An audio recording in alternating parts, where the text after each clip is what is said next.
తెలంగాణ రహదారుల సమస్యలపై కేంద్ర రోడ్డు రవాణా శాఖ మంత్రి నితిన్ గడ్కరీని తెలంగాణ బీజేపీ ఎంపీలు కలిశారు. పెండింగ్లో ఉన్న ఫ్లైఓవర్ల నిర్మాణం, సర్వీస్ రోడ్ల దుస్థితిపై ఎంపీలు కేంద్ర మంత్రికి వివరించారు.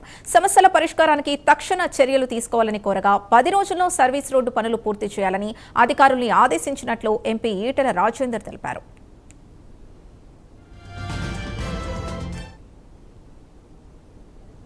ఆరోగ్యం మీద ఖర్చు పెట్టే పరిస్థితి వచ్చింది. ఇలా అక్కడ పారేటువంటి కాలువలు కావచ్చు, ఆ పరిధిలో ఉన్నటువంటి చెరువులు కావచ్చు, మొత్తం దుర్గంధపూరితంగా మారడమే కాకుండా ఇవాళ బోర్లు వేసినా బావి తవ్వినా కూడా పనికిరాని నీళ్ళు వస్తూ ఉన్నాయి.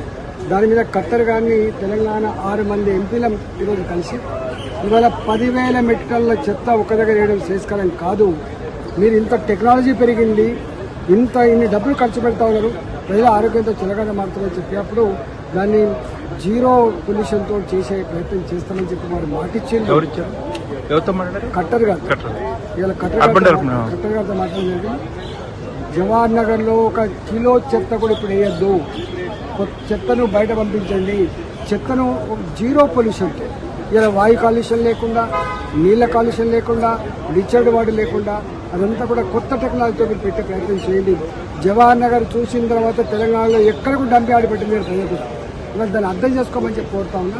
ఇవాళ మీరు మా కట్టరు గారు ఇచ్చిన మాట ఏంటంటే, మేము ఎన్ని వేల కోట్ల రూపాయలను ఖర్చు పెట్టి ప్రజారోగ్యాన్ని కాపాడే ప్రయత్నం చేస్తాం. ఢిల్లీలో ఇంత ఆపరేట్ చేస్తూ ఉన్నాం మేము, ఇలా హైదరాబాద్ వాళ్ళు ఎక్కడ అని చెప్పి వాళ్ళు చెప్పింది. తప్పకుండా దాని మీద